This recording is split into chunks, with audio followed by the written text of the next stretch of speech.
오랜만에 질문으로 시작합니다. 여러분 행복하십니까?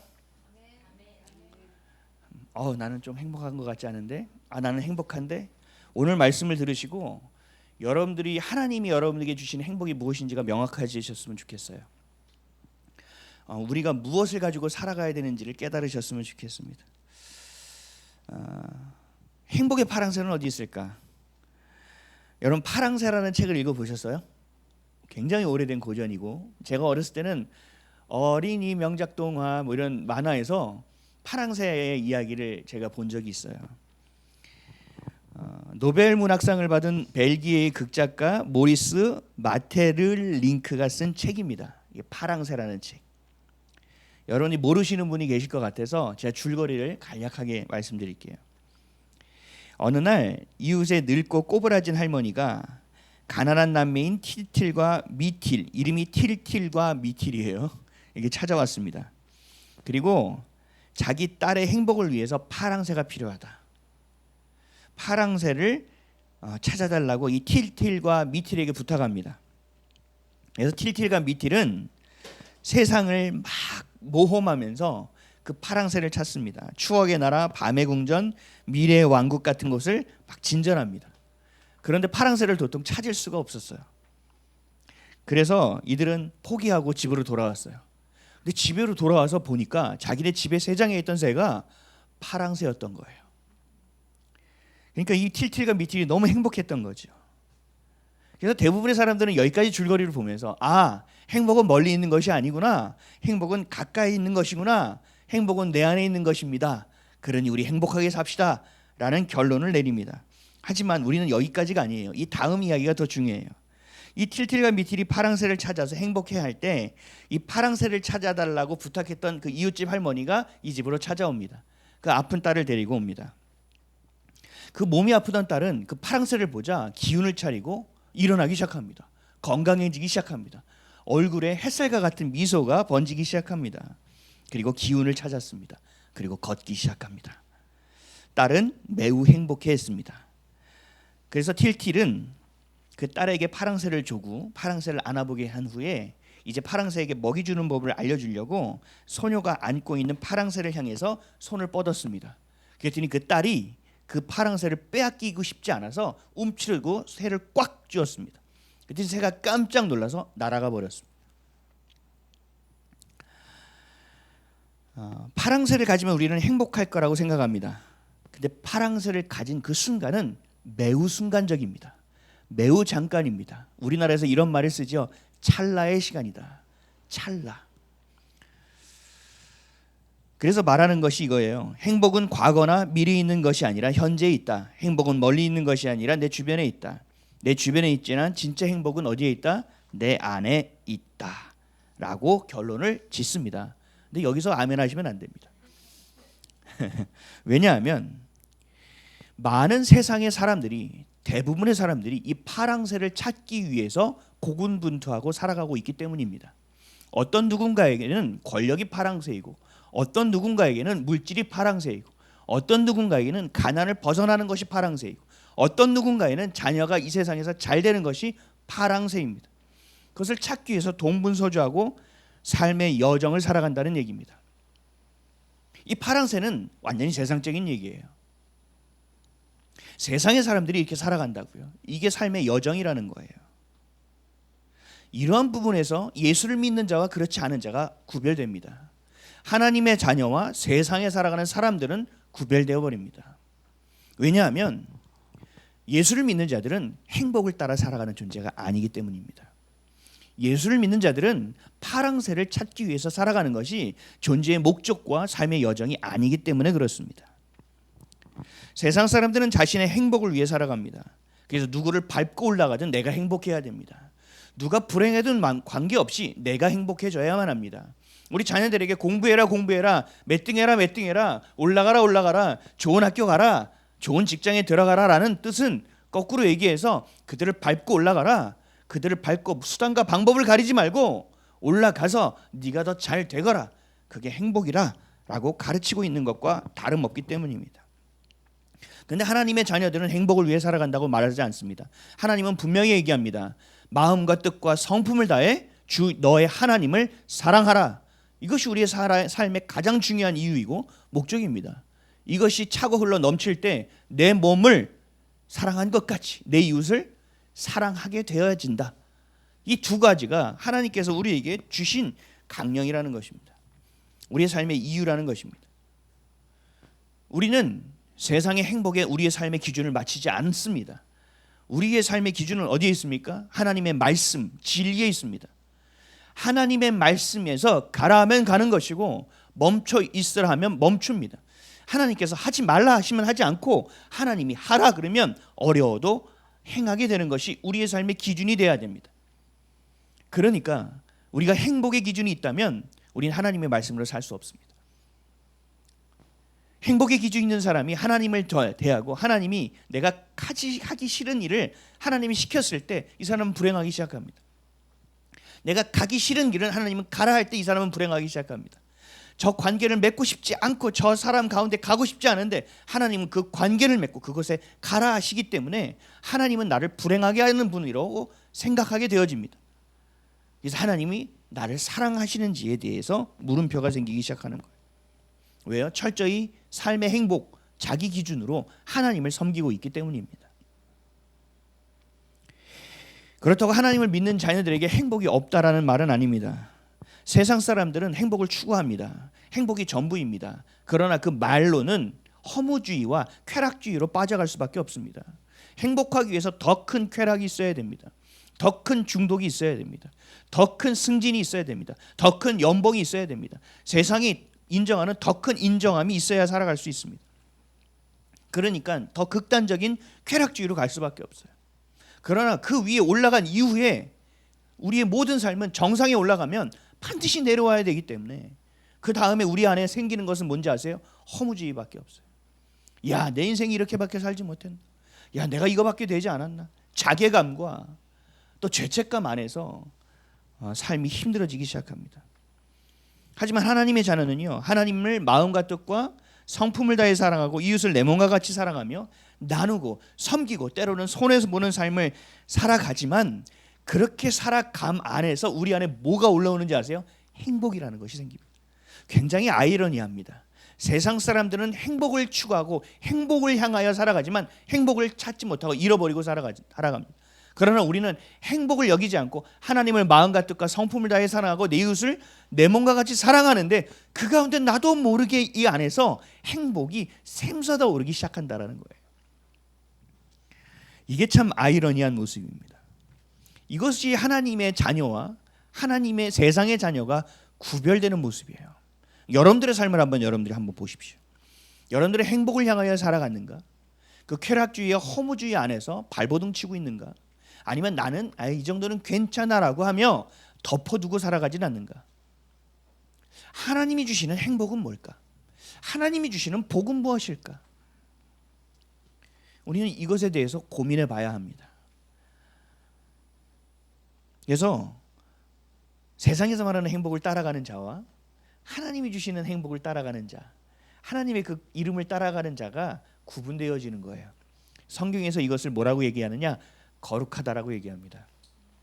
거룩하다라는 것은 구별되어진다라는 얘기예요. 세상 가운데서 하나님의 자녀는 빛과 소금처럼 구별되어져 보인다는 얘기예요. 레위기 11장 44절에서 45절에 이렇게 말씀하십니다. 나는 여호와 너희의 하나님이라. 내가 거룩하니 너희도 몸을 구별하여 거룩하게 하고 땅의 기는 길짐승으로 말미암아 스스로 더럽히지 말라. 나는 너희의 하나님이 되려고 너희를 애굽 땅에서 인도하여 낸 여호와라. 내가 거룩하니 너희도 거룩할지어다. 아멘. 거룩하라는 거예요. 거룩하라는 것은 경건하게 말합시다, 이게 아니라는 거예요. 거룩함이라는 것은 세상과 구별되어지는 거예요. 세상 사람처럼 살아가지 않는 거예요. 세상의 가치를 따라가지 않는 거예요. 우리는 어떤 가치를 따라갑니까? 하나님의 진리의 가치, 생명의 가치, 그 나눔의 가치, 섬김의 가치를 따라가는 자들이 하나님의 자녀라는 것입니다. 이건 레위기 11장에서만 얘기하는 게 아니에요. 구약 성경 전체에서 얘기하고 있습니다. 신약 성경도 마찬가지예요. 말만 바뀔 뿐이에요.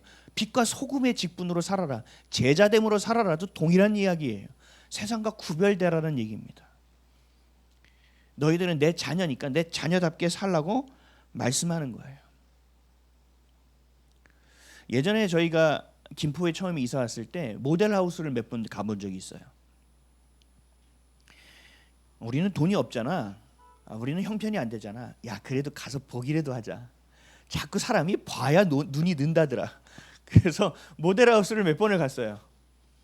가다가 때려쳤습니다. 왜 집어쳤냐면, 야, 우리는 돈이 없는데, 야, 이게 아니요, 그렇지 않아요. 모델하우스를 너무 예쁘게 세련되게 아름답게 꾸며놓으니까 거기 그냥 다 나가고 거기 그냥 제가 혼자 살고 싶어요. 야, 이대로만 꾸몄으면 좋겠다. 야, 이렇게만 살았으면 진짜 소원이 없겠다. 이런 마음이 내 안에서 계속 올라오는 거예요. 이게 뭐예요? 세상 것에 취하는 거예요. 내가 눈에 보니까 야, 너무 좋아 보여. 눈에 보니까 야, 너무 세련돼 보여. 눈으로 보니까 너무 아름다워 보여. 하나님의 가치가 아니라 세상의 가치, 내 안목의 정욕이 이 안에서 더 끌어오르더라는 얘기예요. 여러분들도 한번 생각해 보세요. 세련된 것이 좋습니까? 오래된 것이 좋습니까? 새 것이 좋습니까? 옛날 것이 좋습니까? 여러분, 눈에 보기에 좋아서 사람들이 다 와 하는 것을 갖고 싶습니까? 다른 사람 아우 하는 것을 갖고 싶습니까? 누군가가 집을 준대요. 그래놓고 7평짜리입니다. 뭐 혼자 살기 충분하시죠? 하는 것과 그래도 혼자 살아도 숨을 쉬고 살아야지 50평 가지세요. 여러분, 7평을 갖겠습니까? 50평을 갖겠습니까? 높은 것을 갖겠습니까? 낮은 것을 갖겠습니까? 여러분, 높아지기를 원하십니까? 낮아지기를 원합니까? 우리의 생각은 하나님이 무엇을 이야기하는지 알매도 불구하고 50평을 갖고 싶은 거예요. 좀 더 세련된 거를 갖고 싶은 거예요. 그래서 세상 말은 뭐라고 얘기해요? 기왕이면 다홍치마. 그렇죠? 도랑만 치고 싶지 않아. 도랑 치고 가재 잡고. 그렇죠? 일석이조. 뭔가를 더 원하는 거예요. 더 많이 갖고 싶고 더 세련된 것을 하고 싶어요. 더 큰 것을 갖고 싶어요. 인정을 받으려면 기왕이면 더 많은 사람에게 인정받고 싶어요. 그런데 성경은 이렇게 얘기해요. 낮아져라. 섬김을 받으려고 하지 말고 네가 섬겨라. 세련된 것을 선택하지 말고 경건한 것을 선택하라. 더 부유해지려고 일하지 말고 더 가난해지는 자가 되라. 구제하라. 불로소득, 땀 흘리지 않고 돈을 버는, 요즘 아이들 가장 건물주 되고 싶어 하잖아요. 앉아서 따박따박 월세 받고, 그렇죠? 조물주 위에 건물주가 있다고 얘기하잖아요. 성경적이지 않아요. 죄송하지만 하나님은 불로소득을 얻지 말래요. 땀을 흘리라고 얘기하시는 거예요. 땀을 흘려라. 근데 땀 흘리며 살고 싶은 사람이 많나요? 아니요. 조금 더 편리하게 돈을 벌고 싶어 합니다. 돈에게 일을 시키지 내가 일하고 싶지 않습니다. 오직 하나님만 사랑하라고 말씀하십니다. 그리고 이렇게 얘기하십니다. 가장 절정. 자기를 부인하고 십자가를 지고 나를 따르라. 예수님을 그냥 따르는 것도 쉽지 않습니다. 근데 뭘 져요? 십자가를 져야 됩니다. 아무도 가지 않는, 대부분의 사람들이 가지 않는 그 좁은 길을 따라오라고 말합니다. 그것보다 더 어려운 게 있어요. 뭐예요? 자기를 부인해요. 야, 네 성격, 네 성질, 네 고집, 네 생각, 너의 학벌, 너의 스펙, 너의 물질, 너의 통장, 야, 이런 거 다 뒤로 하고 나만 따라와. 여러분, 할 수 있습니까? 예수를 믿는다는 게 결단코 쉬운 일이 아니에요. 구원받는다는 것이 정말 어려운 일이에요. 근데 말씀하시는 거예요. 너희는 나를 따르기로 했어? 그러면 내 자녀답게 살아. 그러니까 내가 너의 아버지지. 내가 거룩함을 가장 중요하게 여기거든. 그러니까 너가 다른 것은 몰라도 거룩했으면 좋겠다 라고 말씀하고 있는 거예요. 예수님께서 부자 청년에게 얘기했던 거 기억나십니까? 부자 청년이 어느 날 예수님을 찾아왔어요. 어떻게 해야 영생을 얻을 수 있겠습니까? 영원한 생명을 얻을 수 있겠습니까? 지금 말로 얘기하면 천국에 갈 수 있겠습니까? 구원을 받을 수 있겠습니까? 라고 질문합니다. 그래서 예수님은 계명을 지켜라. 계명은 하나님을 사랑하는 자만 지킬 수 있거든요. 바리새인처럼 절대 지킬 수가 없습니다. 그랬더니 청년은 계명을 다 지켰다고 선뜻 대답합니다. 얼마나 멋진 청년이에요. 우리가 지금 보세요. 젊은 사람인데요. CEO야.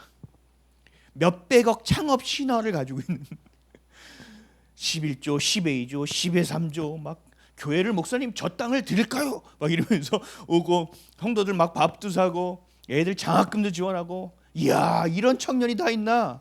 이야 교회 오빠 대박이다 라고 하는 신실한 교회 청년의 모습이에요.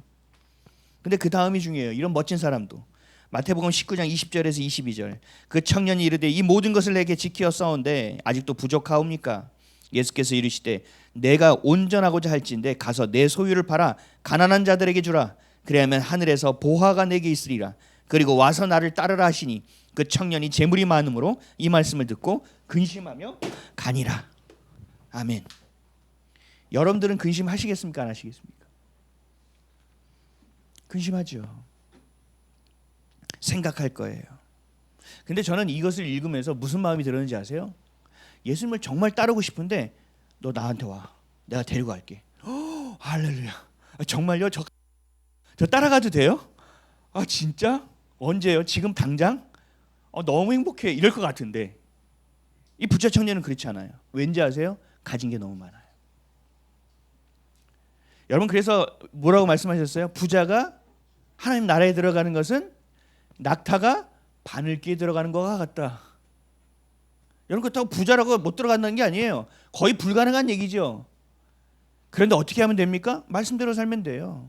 그 재물을 사람들에게 나누세요. 구제하세요. 하나님이 원하는 것에서 다 흘려보내세요. 그리고 예수를 따르면 되는 거예요. 그런데 이 청년이 이것을 왜 못했느냐? 천국을 믿지 않았기 때문이에요. 내가 이 땅에 영원히 살 거라고 생각하기 때문이에요. 제가 많은 교회들을 경험하면서 이단과 사이비보다 더 무서운 것이 있다는 것을 알게 됐어요. 교만과 욕심입니다. 교회 중직에 올라갑니다. 교회 중직에 올라가서 교회를 좌지우지하면서 막 끌고 갑니다. 가장 충성하는 사람처럼 보여집니다. 근데 이권이 있는 곳에 빠지지 않습니다. 낮은 곳으로 가지 않습니다.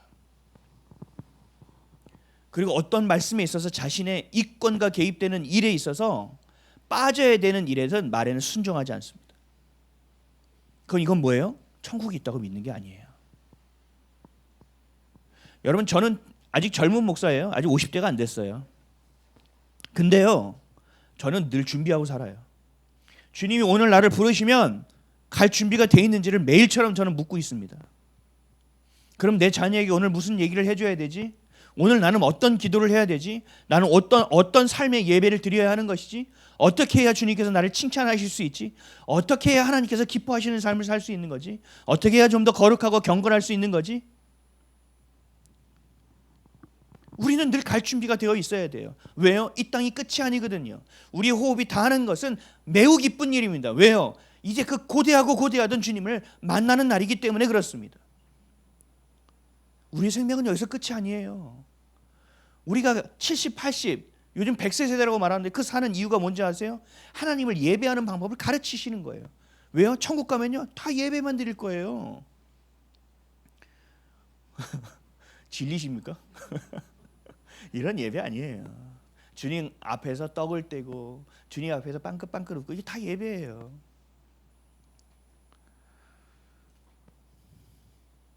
계명을 지키고 살았는데 자신이 성공해서 이루어놓은 재물을 못 버려요. 목사들도 예외는 아닙니다. 지지 4명, 5명으로 시작해서 정말 가난하게 하다가 수만 명의 성도가 늘어나고 교회가 커지고 내가 노력했다라는 거예요.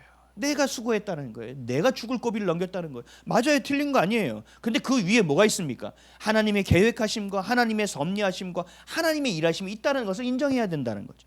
이게 바로 은혜를 인정하는 거예요. 내가 은혜로 살아왔다라는 것을 내가 믿으면요 언제든 내려올 수 있어야 됩니다. 이 재물을 얻은 것 하나님의 은혜였구나라는 것을 믿으시면 언제든 재물을 흘려보낼 수 있어야 됩니다. 내가 세상 사람들에게 인정받는 자리에 있는 건 이거 하나님의 은혜라고 여러분들이 믿는다면 언제든지 내려올 수 있어야 돼요. 이게 진짜 은혜 받은 자의 모습이에요. 하나님보다 더 사랑하는 것이 있어. 하나님보다 더 내 삶에서 위대한 것이 있어. 하나님의 자녀임에도 불구하고 내가 행복한 거, 하나님의 자녀임에도 불구하고 내가 기분이 좋아야 되는 거. 하나님의 자녀임에도 불구하고 내가 밟고 올라가야 되는 거. 자신의 행복망을 추구하는 부자 청년들이 아직도 우리의 삶에는 너무나 많이 있다라는 얘기예요. 아니요, 우리의 마음 가운데도 있다라는 얘기예요. 제 마음에도 있습니다. 그래서 저도 날마다 싸워간다는 거예요. 어느 날은 저도 생각해요. 하나님, 이토록 충성했는데 왜 열매가 없습니까? 하나님, 이토록 충성하고 있는데 하나님, 어떻게 나는 인정받는 삶을 살지 못합니까? 저도 연약해질 때 이런 기도를 한다고요, 하나님 앞에. 근데 주님이 얘기하셔요. 너 인정받으려고 목사 됐냐? 아니, 그건 아니죠. 네가 볼 때 커져야만 부흥이냐? 그건 아니죠. 사사시대, 우리 이번에 성경 공부했잖아요. 사사시대 그 룻기와 같이 완전히 메마른 땅 가운데서도 하나님은 누굴 예비하고 있었습니까? 다윗을 예비하고 계셨어요. 하나님은 신실하신 하나님은 끝까지 일하시는 거예요. 누가 포기합니까? 내가 그러는 거예요. 아까 우리 민영이도 고백했잖아요. 우리가 할 수 있는 건 아무것도 없다고요. 정답이에요. 내가 할 수 있는 게 없어요. 우리 교회가 9년 차예요. 제가 안 해본 게 있겠습니까? 별의별 걸 다 하고 때를 써보고 성도가 조금만 아프면 죽사 들고 가보고 다 해봤다고요. 하나님의 영광을 받으시는 하나님의 영광은요, 그게 다 때가 있어요. 그리고요, 그게 다 방법이 있어요. 내 방법으로 해서는 안 돼요. 내 때에서 하면 안 돼요. 하나님의 뜻대로 하나님의 때에 하나님의 방법으로 해야 돼요.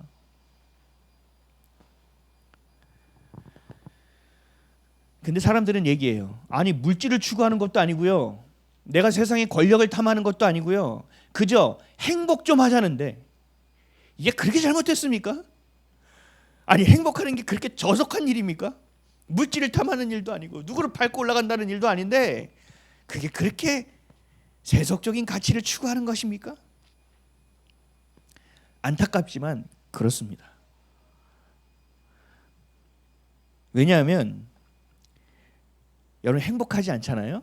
그럼 하나님이 주신 자리도요, 그냥 떠나갑니다. 행복하지 않으면요, 내가 사랑했던 사람들과 금방 헤어져 버립니다. 내가 행복하지 않으면요, 내가 기도했는데 하나님 응답하면 굉장히 행복하거든요. 내 기도를 듣고 계시는 것 같아서. 근데 내가 기도하는데 하나님 응답하지 않잖아요. 그럼 더 이상 좋으신 하나님이 아니에요. 나를 행복하게 하는 사람은 너무 선한 사람이고요, 나를 불행하게 하는 사람은 그보다 악한 사람이 없어요. 정말 내가 그분에게 감사하고 또 감사할게 이렇게 쌓여 있는데 나를 불행하게 만든, 나를 너무 힘들게 만든 그 하나로 9가지를 다 없애버립니다. 이게 우리의 악함이에요. 이게 우리 안에 있다니까요. 그 바로의 강팍한 마음이 우리 안에도 있단 말이죠. 아무리 영적으로 생명을 전하는 말을 하더라도 그게 내 감정이 부딪히는 순간 더 이상 목사도 목사가 아니에요. 나를 위해서 1시간씩 기도해 주는 사람인데 그 한마디 했다고 와, 저런 집사가 다 있어? 와, 저런 권사가 다 있어? 내가 지금까지 완전 잘못 봤네. 하면서 완전히 도매급으로 넘겨버려요. 이게 뭐냐? 내 기준이 내 행복에 있었다는 얘기예요. 하나님께 있었다는 게 아니에요. 요즘은요, 이렇게 하다가 성도의 마음을 좀만 거스르게 하잖아요. 교회를 떠나버립니다. 그냥 조용히 떠나면 땡큐예요. 죄송하지만 가면서 뭐 하는지 아세요? 목사님, 지금까지 제가 헌금한 거 정산해 주십시오. 수도 없이 들었어요. 그 계산하면서 우셨대요, 목사님이. 울면서 계산해서 주셨대요. 그것도 고민한다는 거예요. 100단위까지 해야 되나? 그런 고민하는 자기를 보고 웃다가 울었대요. 감사하지만 우리 교회는 아직까지 그런 일은 없었는데, 여러분 지금까지 그 헌금을 누구한테 줬다는 얘기예요? 하나님께 드렸다는 얘기가 아니에요. 자기의 삶에 자기의 행동으로 자기의 신앙이 보여지는 거예요. 증거되어진다고요. 여러분 이런 안타까운 삶을 살면 안 되는 거죠. 왠지 아세요? 내 삶의 기준이 행복에 있었다는 거니까요. 많은 사람들이 노후를 준비합니다. 얼마 전에 다큐멘터리를 봤더니 노후를 준비하지 못한 사람과 노후를 준비한 사람이 나오는 거예요. KBS 다큐였나? 노후를 잘 준비한 사람은 얼굴이 그냥 바짝바짝해가지고 앉아가지고 뭐 준비를 잘했죠. 그랬더니 옆에서 아내가 저희 남편이 잘했어요. 전 따라간 것밖에 없어요. 노후를 준비하지 못한 사람은 그때 타이밍을 놓쳤습니다.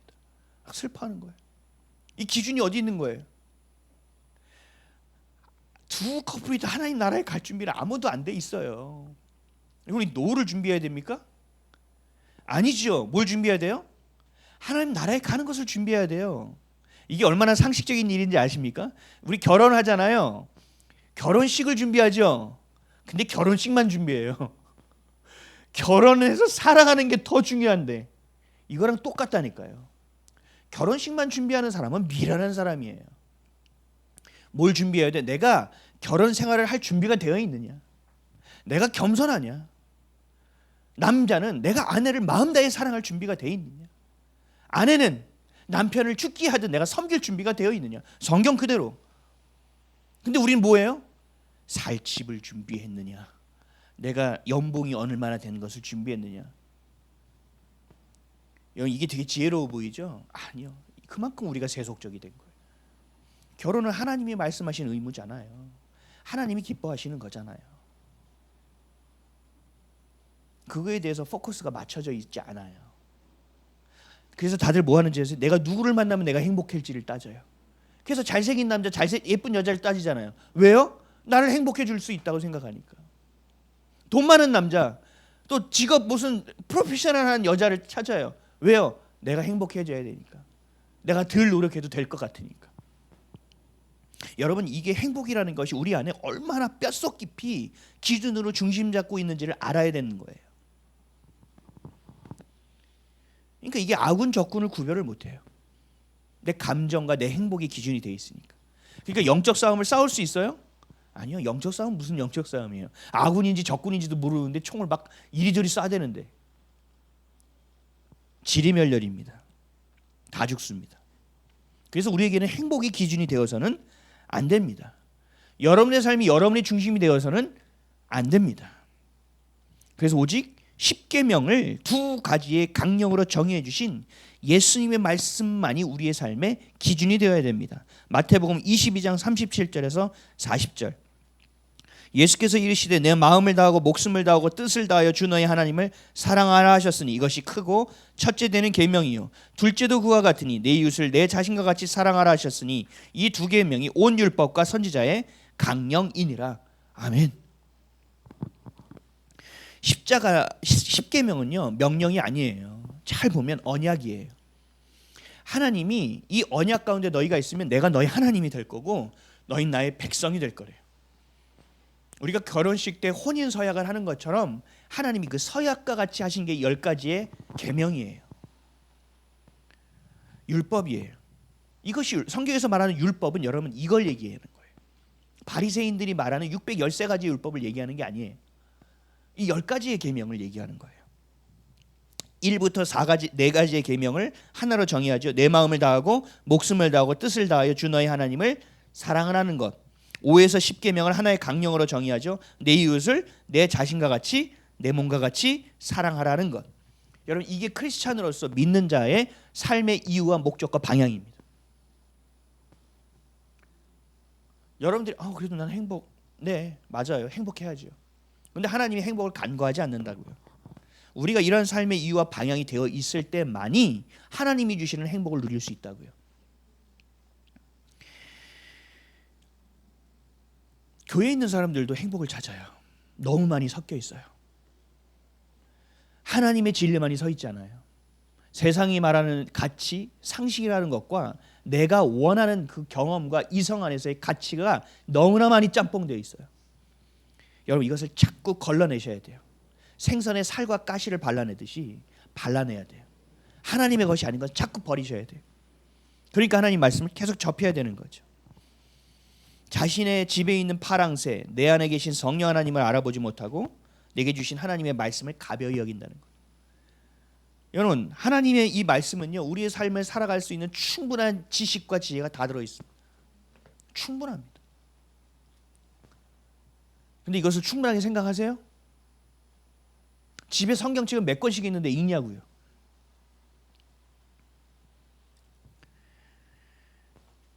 이것으로 많이 채울 수 있게 만드셨는데 이것으로 채워지지 않으니까 우리 뭘 찾아요? 세상에서 날 채울 수 있는 것을 찾아요. 어떤 사람은 술을 찾아요. 어떤 사람은 먹거리를 찾아요. 어떤 사람은 이성을 찾아요. 어떤 사람은 마약을 찾아요. 어떤 사람은 뭔가를 자꾸 찾아요. 왜요? 이 안에 너무 허하니까요. 하나님을 모르는 자가 이렇게 살아갈 수밖에 없는 거예요. 그래서 오늘 본문을 읽어보세요. 오늘 본문 다 같이 읽어보겠습니다. 시작. 그들이 감각 없는 자가 되어 자신을 방탕에 방임하여 모든 더러운 것을 욕심으로 행하되 오직 너희는 그리스도를 그같이 배우지 아니하였느니라. 아멘. 감각 없는 자와 같이 되어 자신을 방탕에 방임하여 내버려 둔다는 얘기예요. 감각이 없어요. 하나님을 향한 감각이 없어요. 하나님이 살아계신다는 감각이 없어요. 이것이 죄라는 감각이 없어요. 그러니까 어떻게 돼요? 마음껏 방탕합니다. 방임합니다. 그러면서 이렇게 얘기합니다. 그래도 세상 사람들이 사는 것 보세요. 그거 비하면 저는 방탕한 것도 아니라니까요. 세상 사람들이 죄 짓는 거 보세요. 제가 짓는 죄는 죄도 아니라니까요. 요거 조금 해먹었다고 죄라고 얘기한다고요? 진짜 목사님 세상을 너무 모르네. 세상에는요 관행이라는 게 있습니다. 목사님, 관례라는 것이 있습니다. 이것을 따라가지 않으면요 절대로 돈을 벌 수가 없어요 라고 얘기합니다. 그리고 자신은 그들에 비하면 양반이래요. 여러분, 이게 합리화예요. 이게 합리화. 자신 안에서 자라고 있는 죄를 몰라요. 내 안에서 자라고 있는 욕심과 교만을 인지하지 못해요. 감각이 없어요. 그럼 어떻게 됩니까? 얘네들이 클 수 있는 밥만 계속 먹입니다. 그러다 보면 내 안에 있는 이 욕심과 내 고집과 내 성질이 나를 삼켜버리는 순간이 옵니다. 그 사람들이 감각 없는 자가 되는 거예요. 자신을 그냥 세상에 내어버리는 거예요. 그리고 자신의 욕심과 탐심을 인지하지 못합니다. 인식하지 못합니다. 그리고 누군가가 옳은 소리를 해주면 뭐라는지 알아요? 지는 너나 똑바로 살아. 왜요? 죄에 대한 감각이 없기 때문에 그렇습니다. 오늘 19절 20절이었죠. 18절도 한번 읽어볼까요? 그 앞절 4장 18절 에베소서 시작. 그들의 총명이 어두워지고 그들 가운데 있는 무지함과 그들의 마음이 굳어짐으로 말미암아 하나님의 생명에서 떠나 있도다. 아멘. 결국은 어디서 떠나요? 하나님의 생명에서 떠나버려요. 왜요? 마음이 굳어져서 하나님의 말씀의 씨앗이 도저히 심어질 수가 없기 때문에 그래요. 쩍쩍 갈라져도 몰라요. 그러니까 어둠 가운데 있으니까 내가 옳은지 내가 틀린지도 몰라. 어둠 가운데 있으니까 어떤 물건이 어디 있는지도 몰라. 그러니까 어디쯤 있겠구나라고 생각해. 이 정도 하는 건 죄도 아닌 거예요, 세상에 비하면. 그리고 교회에 나와서 주님 앞에 얼굴 바짝 들고 바리새인 같이 기도하는 거예요. 주님, 제가 11주 잘하고 있지 않습니까? 제가 한 주 동안 주님을 향하여 헌금 드리고 열심히 일했습니다. 겉으로 볼 땐 괜찮아 보이지만요, 아닙니다. 쾌락과 험으로 빠져들어가며 외로움과 허망함이 먹혀버릴 겁니다. 결국은 자신의 행복만을 향해서 하나님을 떠나서 세상을 향해 살아간다면 죄와 욕심으로 인해서 스스로의 가치는 비하될 것이고 자존감은 낮을 대로 낮아질 것이고 하나님의 자녀로서의 정체성은 사라져버릴 것이고 결국은 자기 스스로를 포기하는 단계로 갈 수밖에 없게 됩니다. 이게 하나님을 떠난, 생명을 떠난 자의 모습이에요. 너무 무섭고 비참한 모습입니다. 제가 어제 잠을 청하는데 잠을 자기가 좀 어려웠어요. 그래서 근데 제 마음에 뭐가 이렇게 올라오냐면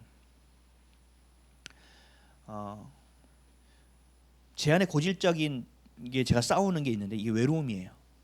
외로움과 늘 싸워요. 외로움은 하나님의 것이 아니거든요. 근데 제 안에 어렸을 때부터 이 고질적인 외로움이 제 안에서 올라와요. 힘들 때마다. 근데 어제 자는데 그게 확 올라오는 거예요. 나 좀 얘기 좀 하고 싶고, 나 좀 내 안에 있는 뭔가 좀 털어내고 싶고, 뭐가 좀 하고 싶은데 아니 나는 어떻게 이렇게 내 마음을 털어놓기도 어렵지? 나는 왜 이렇게 외롭지? 나는 왜 이러지? 그러다가 제가 정신을 바로 차린 거예요. 내가 지금 뭐 하고 있지? 그러다가 제 기도가 바뀌었어요. 주님, 제가 외로워요. 주님, 자꾸 외로움 때문에 힘들어요. 주님은 나의 이 외로움 가운데서도 함께 계시잖아요. 근데 제가 이렇게 외로워요. 아니 저 어떡하죠? 지금도 이 외로운 저를 위해서 기도해주고 계실 텐데 하나님, 제가 주님께 시선을 놓쳤어요. 지금 저 좀 도와주시면 안 돼요? 하나님, 제가 이 자는 것도 너무 힘들어요. 근데 주님, 나의 힘들도 주님이 알고 계시잖아요. 이 기도를 하다가 잠들었어요. 포근하게. 여러분, 행복하지 않는다는 기준이 있으면, 행복에 대한 기준이 있으면 행복하지 않는다는 것도 내 기준이 돼서 내 것으로 돌아요. 그러나 하나님이 나의 중심이 되면 나의 외로움과 불행도 기도의 재료가 되어져서 하나님과 더 친밀할 수 있는 상황으로 우리가 양을 몰아가듯 몰아져 간다는 얘기예요. 하나님은 여러분들이 행복하기를 원하십니다. 아멘이십니까? 하나님은 여러분을 축복하기를 원하십니다. 아멘이십니까? 근데 이 축복은 여러분들이 바라고 원하고 필요한 것을 구하는 것을 하나님이 주시는 것이 축복이 아니라는 거예요. 성경에서 말하는 축복은 뭐냐? 바라크, 무릎을 꿇는 거예요. 무릎을 꿇는 게 축복이래요. 이게 뭐예요? 하나님이 너의 하나님이라는 걸 네가 인정하고 아는 것이 너에게 복되도라는 얘기예요. 왜요? 그럴 때 너가 살아가는 이유를 알게 될 것이고, 네가 살아가는 목적을 알게 될 것이고, 네가 살아가는 방향을 알게 될 것이니까 이보다 너의 삶을 윤택하게 만들고 너의 삶을 선명하게 만들 수 있는 것이 없다라는 얘기예요. 그래서 하나님 축복은 그래요. 그래서 여러분들은 복받은 자예요. 아멘이십니까? 예수가 여러분 때 그리스도라는 것을 알고 있고, 하나님이 나의 아버지라는 것을 알고 있고, 성령, 그리스도의 영이 성령으로 내 안에 와 계시다는 것을 알고 있고, 그분과 함께 동행하며 살고 있잖아요. 그럼 여러분 복받은 자입니다. 무슨 복을 더 구하냐고요. 행복도 마찬가지예요. 성경에서 말하는 행복이 있어요. 성경에서 행복을 얘기해요. 에쉐르입니다. 에쉐르. 언어로 보면 에쉐르. 히브리어로. 행복이라는 뜻이에요. 이 행복이 뭔지 아세요? 하나님 안에서 생명됨으로 살아가는 것이 에쉐르예요. 우리가 평안도 배웠죠? 에이레네, 헬라어로. 평안은 뭐였어요? 주님과 내가 연합되어져서 내 안에 계신 성령과 둘인데 하나와 같은, 하나인데 원래 둘인, 완전히 끊어질 수 없는 완전한 연합, 이 안에서 평안, 피스가 있다고 얘기했잖아요. 하나님 외에는 평안이 없습니다. 똑같다는 거예요. 하나님 외에 우린 복은 없어요. 행복도 마찬가지예요. 에쉐르, 그분과 동행하는 것이 우리에게 에쉐르라고 말씀하시는 거예요. 행복이다. 그 행복, 에쉐르가 대표적으로 나오는 말씀이 시편 1편이에요. 시편 1편에서 3절까지만 제가 읽어볼게요. 여기서 복은 행복을 얘기해요. 에쉐르. 복 있는 사람은 악인들의 꾀를 따르지 아니하며 죄인들의 길에 서지 아니하며 오만한 자들의 자리에 앉지 아니하고 오직 여호와의 율법을 즐거워하여 그의 율법을 주야로 묵상하는도다. 그는 시냇가에 심은 나무가 철을 따라 열매를 맺으며 그 잎사귀가 마르지 아니함 같으니 그가 하는 모든 일이 다 형통하리로다. 아멘. 이게 바로 에쉐르예요. 우리는 행복, 내 중심과 내 행복을 위해서 살지 않아요. 그렇죠? 근데 세상에서 자기 행복을 위해서 사는 사람은 어떻게 돼요? 악인들의 꾀를 따라요. 세상 말로 처세라는 이름으로. 이렇게 했더니 잘 되더라. 야, 이 정도는 네가 학연과 지연으로 가서 좀 빌어야 돼. 야, 이 정도는 네가 돈을 좀 넣어야 돼. 악인들의 꾀, 죄인들의 길. 야, 이 정도는 다 하잖아. 오만한 자의 자리에 앉지 아니하고 하나님만을 인정하지 않는, 자신을 인정하고 자신의 생각으로 살아가는 그런 자리에 앉지 아니하는 자. 그러니까 이건 뭐예요? 세상대로 살지 아니하는 자가 에쉐르 하는 자라는 얘기예요. 다시 얘기하면 2절이죠. 여호와의 율법을 즐거워하여 그 율법을 주야로 묵상하는 자로다. 어서와, 환영해. 우리 교회 최연소 성도입니다. 네. 반가워. 비를 뚫고 왔구나. 여러분, 이게 에쉐르예요. 에쉐르를 기억하셔야 돼요. 하나님은 여러분들의 행복에 관심이 없는 분이 아니에요. 여러분들의 행복에 지대한 관심이 있는 분이에요. 그래서 하나님께서 말씀하시는 거예요. 없어질 만한 행복이 아니라 영원한 행복을 가져야 된다. 너희가 소멸되고 소진되는 행복이 아니라 끊임없이 샘솟아 올라와 넘치는 행복을 가져야 된다. 그리하여 얘기하는 거예요. 여호와의 율법을 즐거워하여 그 율법을 주야로 묵상하는도다. 여러분 주야로 묵상하면서 막 즐거워하세요? 아니잖아요. 부모님하고 싸우고 나서 5계명 보면서 부모를 공경. 공경 나도 하고 싶거든요. 10계명을 어겼네. 10계명을 어겼어. 이러면서 하는데 율법을 주야로 묵상하는 것이 즐거워요? 아니잖아요. 그런 뜻이 아니잖아요. 율법은 하나님과의 나와의 관계예요. 그래서 그렇게 공경하는 자리로 가게 되어지는 거예요. 내 의지와 내 수고로 되는 게 아니에요. 세상의 가치를 놓고 내 중심을 놓고 하나님의 가치를 놓고 하나님이 인정하신 권위구나 라고 생각해서 내가 따라갈 때 공경이 되는 거지 안 된다는 얘기예요. 그러니까 말씀의 권위를 가진 부모가 됐을 때 부모를 자녀는 공경하게 될 수 있는 거예요. 그 부모의 책임도 있는 거거든요.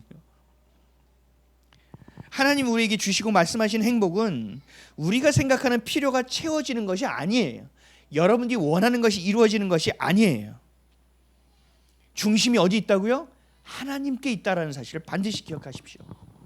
우린 기독교는 완전히 달라요. 세상은요 자신이 필요해서 신을 만들었습니다. 자신이 필요해서 신을 만드는 거예요. 하나님은요 그렇게 말씀하셨나요? 아니요. 모세가 물었죠. 누구십니까? 그랬더니 나는 스스로 있는 자다라고 얘기하잖아요. 그게 무슨 뜻인지 아세요? 세상에 있는 모든 신 우상은 너희들이 만들었지. 근데 나는 나 혼자 있는 자야. 이게 얼마나 위대한 얘기인지 아세요? 우리에게도 말씀하시는 거예요. 제가 했고요. 이거 했고. 그래 수고했어. 근데 내가 이거 너 도와준 거 알아? 야 내가 이렇게 받쳐줬잖아. 야 이걸 모르네. 배은망덕한 자가 되는 거예요. 주님을 모를 때. 세상의 쾌락과 행복을 따라가면 어디서 와서 왜 살며 어디로 가는지에 대해서 관심이 없습니다. 내가 죽을 때가 됐을 때 병이 들 때 내가 죽을 수도 있구나라고 생각을 하지 죽음을 생각하지 않습니다. 우리를 믿는 자들, 우리 하나님을 믿는 자는 늘 죽음을 생각해야 돼요. 늘 내 생명을 가치를 주님께 드릴 수 있는 삶이 돼야 돼요. 그래서 늘 준비되어 있어야 돼요. 그러니까 우리가 집을 사는데 올인하지 않고 세상에서 잘 되는데 올인하지 않는 거예요. 내 삶의 주인은 예수 그리스도구나. 내 삶의 주인이시지. 나의 죄를 자신의 죄 없으신 분이 내려오셔서 생명값으로 대신 지불하시고 나를 사신 분이지. 그러면 나는 그분께 종속되어 있어야 되지. 내가 그분의 생각이 무엇이고 마음이 무엇이고 시선이 어디 있는지 내가 알고 싶어. 왜? 나에게 모든 것을 주신 분이니까. 그래서 예수 그리스도에게 내 생각과 이성과 내 감정과 내 경험과 이 모든 것이 예수 그리스도에게 뿌리가 놓여져야 된다는 얘기예요. 그래서 그 양분으로 자라야 되는 겁니다. 이 뿌리가 세상에서 예수 그리스도에게 옮겨오지 않잖아요. 변함이 없어요. 변한 것처럼 보여지지. 교회 다니니까 얼굴이 좋아졌네요. 네네. 그게 며칠이나 갈 거라고 몇 년이나 갈 거라고 생각하세요? 일방적인 사랑은 오래 갈 수 없어요. 사랑하는 성도 여러분, 제가 다시 한번 묻겠습니다. 여러분 행복하십니까? 에쉐르 해야 된다는 건 이제 아시겠죠? 행복이라는 단어 자체가 성경적으로 여러분들의 개념이 바뀌어야 되는 줄 믿습니다. 이런 행복이라는 단어와 복이라는 단어가 주님이 원하신 대로 개념이 바뀌지 않으면 성경을 자기 마음대로 해석해 버려요. 하나님이 너무 귀하게 주신 방언도요 자기 복을 구하는 데 써버려요. 우리의 삶은 내가 원하는 것이 아니라 하나님이 원하시는 것으로 살아가야 되는 줄 믿으시기 바랍니다. 이것이 우리가 행복할 수 있는 유일한 길이고 유일한 방법이라는 사실을 아십시오. 다른 방법을 찾지 마세요. 다른 경우의 수는 없어요. 히브리어로 카도시라는 단어가 있어요. 카도시. 이거는 뭐냐면 거룩하다라는 뜻입니다. 거룩하다. 이것이 하나님께서 우리에게 원하시는 삶의 모습이고 이유이며 방향이에요. 제가 원래 원어를 이렇게 얘기 많이 안 하는데 오늘은 좀 얘기하게 되네요. 이 개념이 정리가 돼야 돼서 그래요. 축복에 대한 개념이 정리되길 바랍니다. 바라크, 하나님께 무릎 꿇는 것. 행복에 대한 개념이 정리되길 바랍니다. 에쉐르, 하나님과 동행하는 것. 평안이란 단어가 정의되길 바랍니다. 에이레네, 주님과 늘 하나됨. 그리고 카도시라는 것, 거룩하다라는 것이 정의되시길 바랍니다. 이게 안 되니까 온통 뭐에 취해요? 세상에 취해 살아가요. 어제 성경은 뭐에 취했다고 비유하시냐면 술에 취해 살아간다고 얘기해요. 이건 세상에 취한 거예요. 에베소서 5장 18절에서 20절. 술 취하지 말라, 이는 방탕한 것이니 오직 성령으로 충만함을 받으라. 시와 찬송과 신령한 노래들로 서로 화답하며 너희의 마음으로 주께 노래하며 찬송하며 범사에 우리 주 예수 그리스도의 이름으로 항상 아버지 하나님께 감사하며. 아멘. 완전히 구별되죠. 술 취한 것은 세상의 것을 따라가지만 성령의 취함은, 충만함은 이것만 나온다는 거예요. 마음과 뜻과 성품을 당하여 하나님을 사랑하게 되어지는 것으로 열매 맺게 되는 거예요. 이게 중요하다고. 하나님이 전부 되느냐, 세상이 전부 되냐로 나눠지는 거예요. 구별된다는 거예요.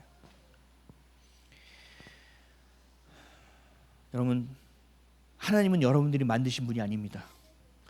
여러분의 필요와 여러분들이 원하는 걸 구하지 마세요. 하나님이 여러분에게 뭘 원하시는지를 물어보세요. 이게 기도입니다. 이것을 반드시 구하셔야 됩니다. 여러분, 듣기에 좋은 말만 듣지 마세요. 싫은 말도 들을 수 있어야 돼요. 우리가 약은, 몸에 좋은 약은 입에도 쓰다라고 얘기하잖아요. 그러면서 쓴 거 먹어요, 안 먹어요? 먹어야 돼요. 근데 안 먹어요. 교회 나와서도 여러분 쓴소리 들어야 돼요. 안 들으려고 그래요. 하나님의 목소리를 들어야 되잖아요. 안 들으려고 해요. 왜요? 내가 원하는 것과 다르거든요. 내가 살아가고자 하는 그 가치와 다르거든요. 그건 예수를 믿는 게 아닙니다. 하나님의 창조는요, 창세기 1장에서 끝나지 않았습니다. 오늘도 여러분들을 빚어내고 계십니다. 오늘도 여러분들을 살려내고 계십니다. 내일도 여러분들을 살려내기 위하여 오늘도 계획하시고 간섭하고 가르쳐주고 계십니다. 여러분, 눈을 뜨십시오. 영의 눈을 뜨십시오. 영의 귀를 여십시오. 마음에 할례 받는 자가 되어서 그 마음을 주님께 드리십시오. 그래서 주님께서 여러분들에게 말씀하시고 여러분들을 향하여 그 가지고 가시는 애통함의 마음과 그 사랑의 마음을 여러분 마음으로 받으십시오. 그것이 넘쳐 흘러서 이 세상의 가치가 아니라, 세상이 말하는 행복이 아니라 하나님이 말하시는 그 행복의 가치로 살아가는, 날마다 행복하여 그 미소가 얼굴에 번져가며 영혼을 향하여 번져가며 그 기쁨이 넘치는 저와 여러분 되시기를 주님의 이름으로 간절히 축원드립니다. 우리 기도하겠습니다.